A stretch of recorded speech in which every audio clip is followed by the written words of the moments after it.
Yes, inshallah. Okay. Bismillah ar-Rahman ar-Rahim. Alhamdulillah Rabbil Alameen. Wa salatu wa salamu ala Muhammad wa ahli bayhi tayyibin at-tahirin. Allahumma salli ala Muhammad wa ala Muhammad wa ajjal farajahum. So last time in Greater Sins, we were talking about alcohol and the effects on the body and on the spiritual and mental and all the harmful effects it causes. So we left off, he brings some more of these a little bit before he goes further into like Quran and Riwayat. He says, according to an American doctor, Dr. Nelson, knows who he's referring to, but he says, if the person who doesn't drink alcohol at all, he's totally refrains from it. We mentioned this too, just as a recap, but he said if he can potentially father 11 healthy children, then the person who drinks alcohol has a lesser chance, and that he could only possibly father 3 healthy children. Most of these people who are alcoholics, they have problems with the children. He said he gives some, maybe they have mental disability or the hot temper or migraine and other things. Is some research from one of the doctors of that time that they're more prone to these physical ailments and also mental ailments. And he said most of the effects of the alcohol are mirrored in the character of the individual, that mostly they are low character or they have a foul language, because when you're drinking, the person who's drinking doesn't care anything about what he does or what is done to him or what he says or any of these type of things. And when they're intoxicated, their behavior isn't rational. It's not normal. If you see someone in their normal state versus their drunken state, is a big difference. He says he's not in control of his senses. He doesn't have any hesitation in committing any sort of crimes, even murder or stealing or raping or any of these things that he would normally not do, because the alcohol gives them a false sense of courage. We see sometimes people are afraid. For example, they're afraid to talk to a lady, for example, and they say, oh, I need to have a couple drinks so I can loosen up and go have the courage to go talk to that lady. Because normally their behavior, they wouldn't approach because they are thinking, they're afraid, and but alcohol, it removes all of that from them, and they get courage. Somehow they don't care, and then they will go do stuff that they normally wouldn't do. So the author says they will break the law, they will do anything under the influence of alcohol. The author says Islamic code of life requires that a person should use his reasoning that Allah gave him. And why would we want to downplay the reasoning that Allah gave us? Why, if Allah gave us the full power of reasoning, why would we want to dull that and make it our reasoning faculties less? He says, in fact, Islam encourages everyone to improve their reasoning capabilities, their process or their way that they can solve problems, that they can deduce laws, they can deduce like hukum from the sources. They become more knowledgeable. Islam encourages people to study, to learn, and to go and associate with those people who have more knowledge. Islam doesn't tell us to go hang out with people who are disobeying Allah's laws or committing these type of haram actions. People who are involved in these like drugs and alcohol, they're really not inclined to study or to learn. They're only looking for their next fix, their next drink, their next high, the next party they're going to go to where they can get intoxicated again. These people, for example, they're working a job 5 days a week. They cannot wait until the weekend so that they can go get drunk or high or whatever they want to do. They're not thinking at all about their akhirah or other things. And their entire life is surrounded by these events. They don't care at all about anything dealing with religion. And this is not the aim of man. Allah did not create people for this cause. He says, so Islam prohibits all such actions that affect the reasoning capability of man. And the acts that top this list, he says, are alcoholism, gambling, deceit, lying. All of these impair the capacity to reason. He said, carnal desires are animalistic desires that we have, and falsehood are two things that are instrumental to the demotion of man from his high position.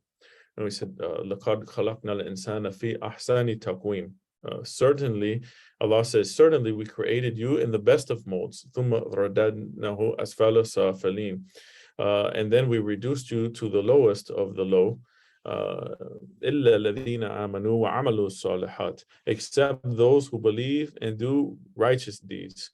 So man can be reduced to the lowest of the low, as we said that Allah compares people to animals in Quran, says they're like cattle. And he says, no, they're worse than cattle. They're lower than animals. He said it's very difficult for the alcoholic to excel in his field. Whatever he is doing, it would be much more difficult for alcoholic to accomplish his task. And most of the time, they would run away from their responsibilities or their duties that they have. And this is what we spoke about in the last class. So he says the Holy Quran has termed itham, or sins, such acts as murder, slander, withholding testimony before a judge. He says murder has not been termed as itham kabir, like the great sin, the greatest sin. But he says alcoholism and gambling have been specifically called as itham kabir, the greatest sin. Imam Bakr alayhi salam, he said that Allah has devised locks to evil, and the key to these locks are wine, and lying is worse than wine. So we see here that this sin unlocks the doors for everything else, makes everything else seem small. They don't think about it. And then when they wake up in the morning, they regret what they've done. They cannot believe that they have done this type of actions. They say, why would I do that? I can't believe it. And they maybe blacked out and not even, in their mental state. They don't even know what they did. He said, quotes Quran, says, in alcohol and gambling, there's even some profit for men. Imply that the profit arises from making alcohol, the sale of alcohol. But this profit is not even pittance when compared to the losses that accrue with the consumption of alcohol. Some people think that they have to, in order to be successful, they need to sell alcohol. They have a restaurant that if they don't sell alcohol, no one will come. So they sell alcohol anyway. Unfortunately, Muslims have been victim of this false idea too, from influence of shaitan. I remember I was in a Spanish country, Lebanese restaurant had halal food, and then they had a bar, and above the bar said, "Hadha min fadli Rabbi." This is from the grace of my Lord. I said, for like, really, like you want to put this above your bar of all places, you put it in this place. And they were Muslim. I couldn't believe it. But this is, trick of shaitan, that they think that if they don't serve alcohol, no one will come. But Allah will make you successful even if you don't sell alcohol, because of the intention that we have. I remember my father-in-law, when they have a family restaurant, and he's Christian, and he said that everyone was telling him he needs to sell alcohol or he will not be successful. He said, I'll never sell alcohol. I'm not going to do it. It causes problems. People will be fighting and police will be here, and it'll be a big problem. He said that I never will do it. And they were very successful without it. They didn't need these type of things. Also, I see here in Turkey, most of the restaurants serve alcohol. Alcohol is a big problem here, very big problem. But there's one place that I found that we go, a cafe. If they served, they could serve alcohol, but they don't. It's a very nice environment without it, and they're very busy and they're making money, and they don't need these type of things. So it shows that we don't need it, but most of the time people are greedy and they go and they chase after this type of this money due to haram. But if we earn money from haram, our money is haram. And we buy things with this money, that also is haram. We buy clothes with haram money, we cannot pray in these clothes. We buy house with haram money, we cannot pray in this house. We buy food with this money, this food is haram. You can go buy halal food with haram money, the halal food becomes haram. So it has many consequences, like a domino effect, that you do this one haram, it affects the rest of the family and the life. Sheikh, I have a question on that. Does the Bible say or prohibit the consumption of alcohol, and where would that be? Do you know? No, it doesn't actually, but they do have some scriptures that say that you shouldn't consume too much, and some of them do condemn it in a sort of way, but it's the Bible is not like a book with like hukum in it, like laws. Christianity is more like a religion with beliefs, but no ahkam. They don't really have too many laws. They don't, especially, well, the Old Testament did, and this is with the Jews still follow this, but with the Christians, they take the New Testament and they say the New Testament did away with all the laws, and all they need to do is believe. And this is problem, because they say, I believe in Jesus, and that Jesus died for them and this and that, and then they do whatever they want. They say, as long as you believe, you're going to heaven. So these people can do any type of sin, and it doesn't matter in their belief. As long as they believe, they're good. They can commit rape or murder, stealing, drinking, anything they want to. They believe, that's it for them. So it's like a religion of belief, but with no practice.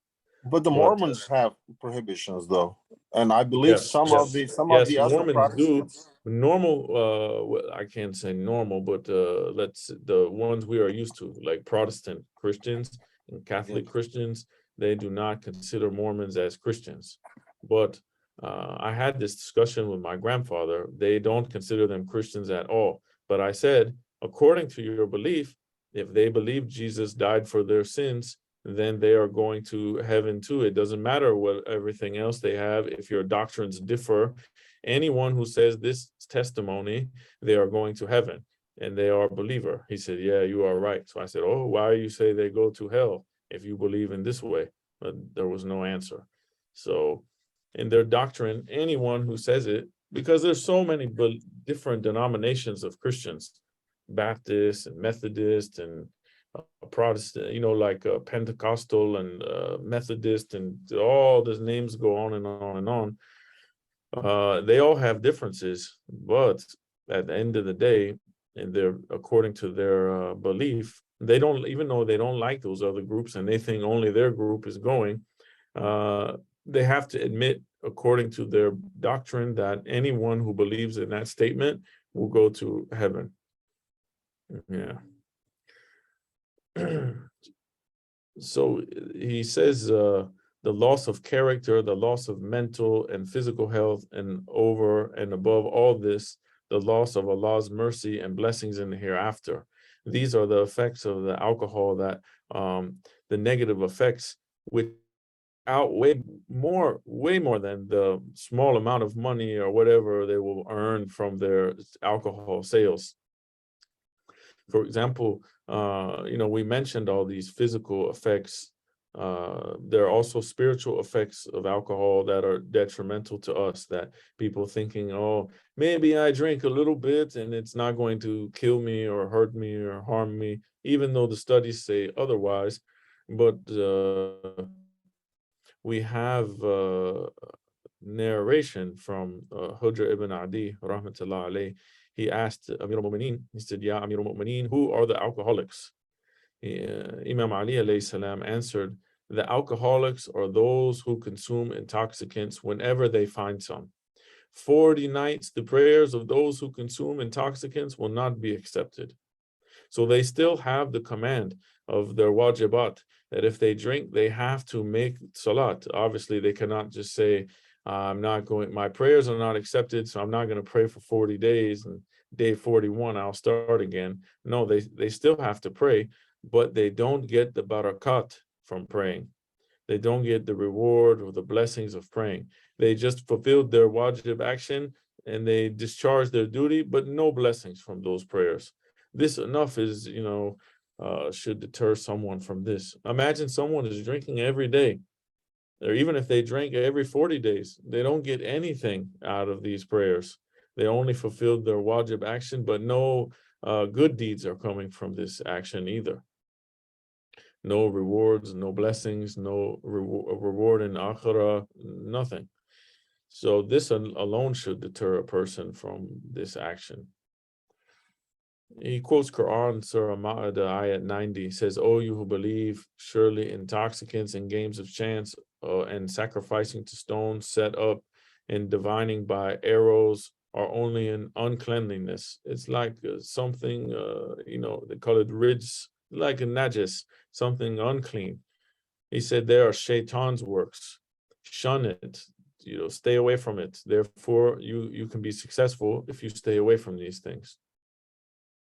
The prohibition regarding wine is of special significance in those two ayats for the following reasons. He said the word innama, it brings emphasis on this thing. And then he says that drinking liquor or alcohol is mentioned alongside with idol worship. He said, therefore, drinking alcohol is as serious a sin as worshiping idols. Imam Ali alayhi salam said that, and we have in Tuhaful Uqul, one of the hadith book, he said that Allah will treat the alcoholics in the same way as the idol worshippers. So sometimes people think, okay, alcohol is not a big deal. I go drink with my friends. I'm a social drinker, blah, blah, blah, and this, but they make excuses and make the sin light. It's not a big deal.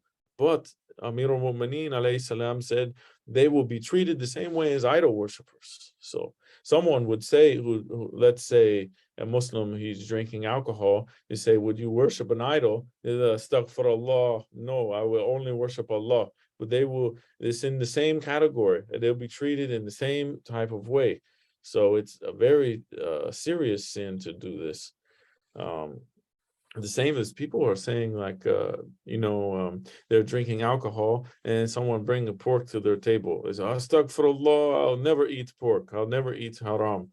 But you're drinking haram. I don't understand. It doesn't make any sense. But Shaitan has played tricks with these type of things to make our deeds seem fair seeming to us, as the ayat mentions. And then when we go on Day of Judgment, Shaitan will say, I don't have anything to do with you, I didn't tell them to do anything. Said drinking liquor or alcohol has been classified as a satanic act. This is something from Shaitan. It says Shaitan's works. And it says along with gambling. So the verse emphasized to stay away from alcohol. It says avoidance of alcohol has been clearly shown to be the way of salvation, because it says if you stay away from this, you'll be amongst the muflihun, the successful ones. So it shows us if we do, they call mafhum, we do the opposite. We say, okay, if Allah says to stay away from alcohol to be successful, the opposite of this is that if you go towards alcohol and you drink alcohol, you will be unsuccessful. And no one wants to be unsuccessful in this life or the next life, especially the akhirah. He says the consequences of drinking alcohol have been listed, namely enmity, hatred, and loss in belief of Allah. Imam Rida alayhi salam, he says that a person who steals, they are faithless in the moment that they commit that action of stealing. However, it says a person who drinks alcohol is faithless in the moment he drinks alcohol, and a murderer is faithless in the moment he kills a sacred soul, like a soul that has no right to kill them, an innocent person. He said that these individuals that are subject to the doctrinal provisions are neither believers and neither are they atheists. But he said they have no faith in this moment. They are just with their spirit of faith has left them. And we see in Quran, in Surah Ankabut, he said that don't say that you believe, say that I have submitted. So there's a big difference between Iman and submission. There's a big difference between mu'min and Muslim. Some people are Muslim, they submit, but they don't believe. And this is belief has left them in this state when they are drinking. Some sins can take our faith away from us. He said, then it is asked whether you would now avoid this evil or not. The author says, now knowing all this, would you still drink alcohol or not drink alcohol? He's brought you all of these proofs. He says, after the prohibition, Allah orders to obey him and obey Rasulullah sallallahu alaihi wasallam, and to beware of disobeying Allah, and to know that the duty of the Holy Prophet is to convey the message and complete the proof. Prophet has given us the guidance. He told us what Allah wants from us. It is up to us. It's in our hands. Do we do it or not? Do we submit to Allah and say, okay, Allah says this is bad for us, then it is bad for us. Even if there was no proof whatsoever that alcohol was bad, the proof that's sufficient for us is that Allah and Rasulullah said, don't do it. If they said, don't do it, that's good enough for us. Then we know that is something that there is no benefit in it. He quotes Tafsir al-Mizan from Sayyid Tabatabai that it quotes the dictionary meaning of wine as, or khamr in Arabic, any liquid intoxicant. He said in the beginning, the Arabs used to prepare it from grapes, barley, and dates, but gradually new types of wines began to be produced. Nowadays, there are many chemically manufactured alcoholic drinks. So khamr is not specifically just for wine. I mean, just for grapes making wine, it's a category of those things that cause the effects of wine. Anything, whether you make it from barley, from dates, from potatoes, from rice, there's many ways, from tomatoes, there's many ways that people can make alcoholic drinks. They let them ferment with some yeast, and they can put tomatoes, they can put any sort of thing, and they can make an alcoholic drink out of this stuff. So he said it's not just for grapes, because some people maybe try to find a loophole and say, oh, I'm not drinking the grape wine, I'm drinking the potato wine, or I'm drinking the date wine, but it's all the same category. Khamr is like the jins, or the category of this thing, and anything that's made to have the effects of this is falling under that category. Does khamr actually translate as a fermentation of the liquid, or? Mostly when you see is like translated as wine, but then when we look in the Islamic law, it's anything that causes the effects of wine, anything that causes those effects of fermentation that will make you intoxicated. Because you're right, the Japanese make their wines using rice, so they ferment the rice. And and they in the prisons, they make out of tomatoes and potatoes and rice and all sort of things.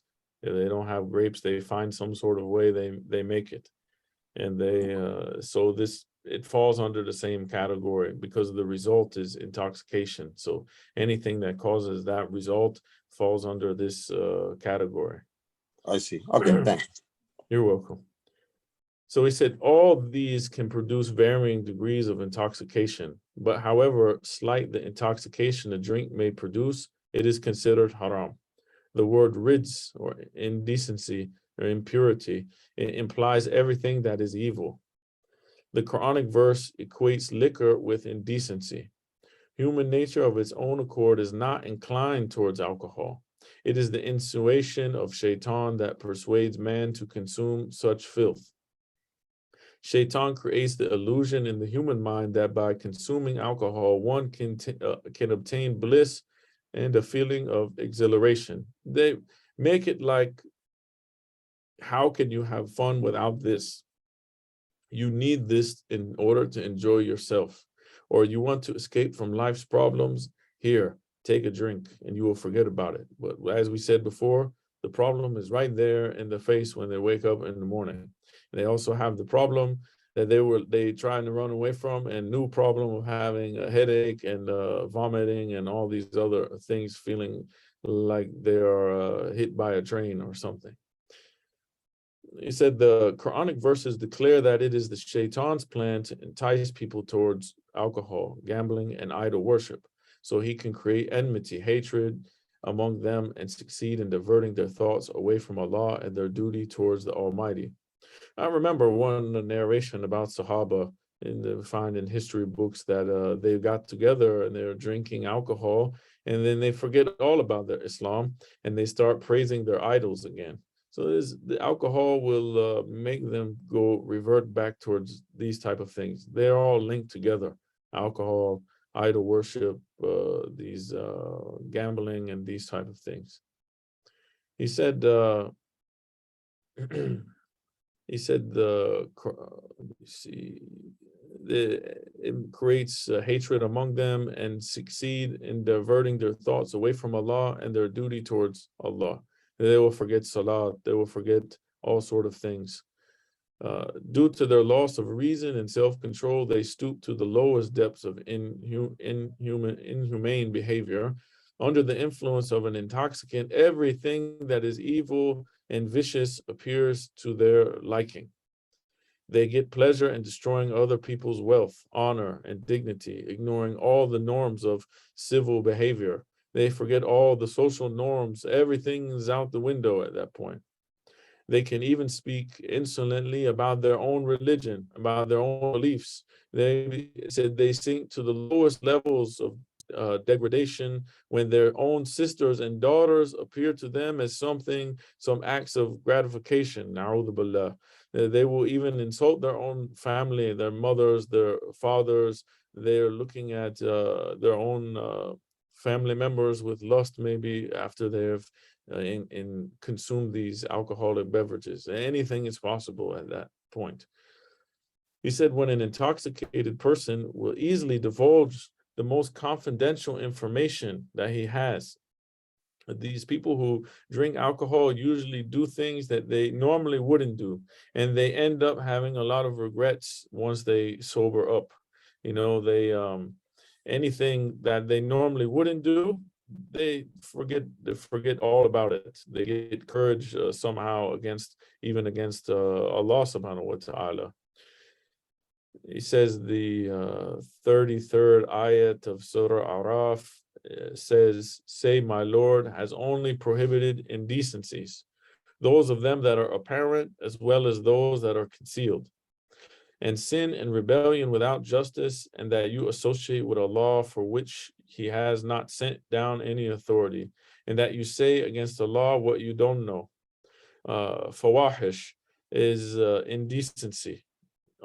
It's plural of fahsha, all indecent things, bad things. For example, zina is considered under this category. A lot of these bad, evil indecencies are under this umbrella of fawahish. He says in an Arabic language, it denotes some act that is evil, like extremely evil. And the other sins that are described by this word in Quran, he mentions adultery, sodomy, false associating someone with adultery. Itham, we said, it implies sin, and the Holy Quran clearly indicates that drinking and gambling are itham, are sins. It's called itham kabir, great sin. He says we have narration by Ali ibn al-Yaqtin, a great companion of Imam Qadhim alayhi salam, and he says that, mentioned in Al-Kafi, that the Abbasid Caliph Mahdi asked Imam Kadhim alayhi salam about wine. He says, is wine haram according to Quran? Because people know that it's prohibited, but they're not aware that it's haram. This is what he asked Imam. Imam Kadhim alayhi salam said, wine is haram according to the divine book, according to Quran. He said, what place? Tell me, show me where it is haram in Quran. Imam Kadhim alayhi salam said, this ayat that we mentioned, say, my Lord has prohibited indecencies, those of them that are apparent as well as those that are concealed.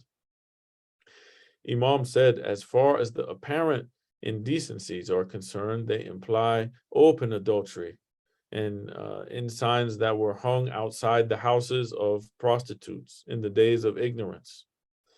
The concealed sin implies the sin of marrying the stepmother after the death of the father, as people of the days of Jahiliyyah used to do. Allah also ordered that this act to be haram. As far as sin is concerned, it is drinking alcohol. And at another point, Allah says, they ask you about intoxicants and games of chance. Say in both of them, there is a great sin and a means of profit for men, and their sin is greater than their profits. So Imam Kadhim made it clear that this is a greater sin, that we should stay away from it. Because the other, we mentioned Imam Bakr alayhi salam said, this one opens all the doors towards other sins. Can you give me that quote again, the last one, which says the ayat or the hadith? No, the Quranic verse. You said they're both the game of chance and alcohol. Surah Araf, Surah 7, ayat 33. Okay. The next one was Surah Baqarah, Surah 2, ayat 219. And last one was the last one? Yeah, it was just those two. Alcohol and okay. Okay. Yeah, he says in the above narration, Imam first quotes the ayat where sin is labeled as haram. Then he mentions that verse where wine is ordained to be a sin. Hence, when it's shown that sin is haram, is because the first sin, the first ayat, he says, my Lord has prohibited all indecencies. Then he says the next ayah that alcohol is a sin, alcohol is an indecency. So he says, he first quotes the ayah that all sins are labeled as haram. Then he mentions the verse that wine is a sin. Then when it is shown that sin is haram and wine is a sin, then that shows that sin is, wine is haram, alcohol is haram, due to the logical reasoning that falls when we use logic. Because if sin is haram and then wine is a sin, then wine is haram, according to logical deduction. Traditions that he mentioned some, he said, we have a lot of narrations that mention alcohol being haram. And he says, Imam Bakr alayhi salam says, on the day of Qiyamah, the person who drinks alcohol would come with a darkened face and a protruding tongue and the saliva dripping onto his chest. Another narration, Imam says, he will scream thirst like atash, atash. And Allah would have the right to make him drink from the well that contains the pollutants of those people who did adultery. I mean, how disgusting is that to think about this, that the nasty things that come from those who did haram, did zina, did adultery, the person who was an alcoholic would drink that as a punishment from in the well, in the hellfire. And when we read these things, obviously no one would want to do this. The problem is people are not investigating into their religion. They're just looking at society. Society has shaped their worldview. So they say society dictates whatever they do. They say, oh, everyone is doing it, so it's okay, not a big deal. But if society stood against these things, then the social norm would be that these things were bad. But unfortunately, the society has moved far away from the norm, away from the religion, and they have made these things acceptable in their society. So therefore, all the generations that are coming after are partaking in these things. It's the same places people are removing hijab in those places and wearing mini skirt and short clothes and almost naked. If society stood against them and said these things are not acceptable here, then no one would do those things. But when people, they don't do, amr bil ma'ruf wa nahy anil munkar, enjoin good and forbid evil, then these things become normal, and then it is very difficult to fix these problems. So we see, for example, in Najaf al-Ashraf, if someone were to, everyone there is in black chador, this is their social norm. If someone were to come into Najaf and wear a very small skirt with their legs showing and their stomach showing and a very small top, and a lady with no hijab, and she walks down Shara Rasul, for example, this would make a big problem. No one would accept this. Everyone would shun them and say things to them that they need to cover and all of these things, and it wouldn't be acceptable. But unfortunately, other societies have moved further and further away from Islam. I remember one of the great Maraja, he used to say that all of the problems that have plagued the Middle East, the Muslim countries, are due to leaving the teachings of Ahlul Bayt alayhimus salam, leaving teachings of Prophet Fatima Zahra and A'imma alayhimus salam. If they would have held on to Thaqalain, Quran, and Ahlul Bayt, they wouldn't have had all of these problems that they're having now. So he's saying that all of these people, they are running away from the Islamic countries, going towards the West. But it should be the opposite. The people from the West should be running to the Islamic countries because we have the best religion. We have the best akhlaq. We have the best teachings in our books. And from the best examples, people left them. Unfortunately, people abandoned Ahlul Bayt alayhimus salam. And this is why we are in these situations we are now. So it's our job to call people back to that path with our actions, and not street preacher yelling at people outside to do this or that, but influence them in whatever way we can. He says another narration from Rasulullah sallallahu alaihi wasallam says that one who is careless of his salat will be deprived of my intercession, and will not be able to reach me at the pool of Kawthar. And by Allah, my intercession will not reach the one who consumes intoxicants, and he would not be able to reach me at the pool of Kawthar. Imagine drinking alcohol in this life, and then we see Rasulullah, we cannot even approach him, and he will not do shafa for us. This would be devastating, all due to some mild enjoyment of whatever the person gets out of that in this life.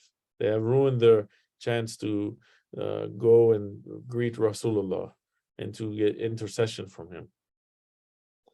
We have other narration from Prophet that says Allah cursed 10 types of people. All of these people are in connection with alcohol. Maybe we pick this one up in next week, inshallah, because it's 10 different category of people, and I think we have run out of time, inshallah. Sallu ala Muhammad wa ali Muhammad. Allahumma salli ala Muhammad. Allahumma salli ala Muhammad wa ali Muhammad. Jazakallah, Sheikh. Okay, you're welcome. We take a 5-minute break and come back, inshallah. Inshallah. Thank you so much. Okay, you're welcome.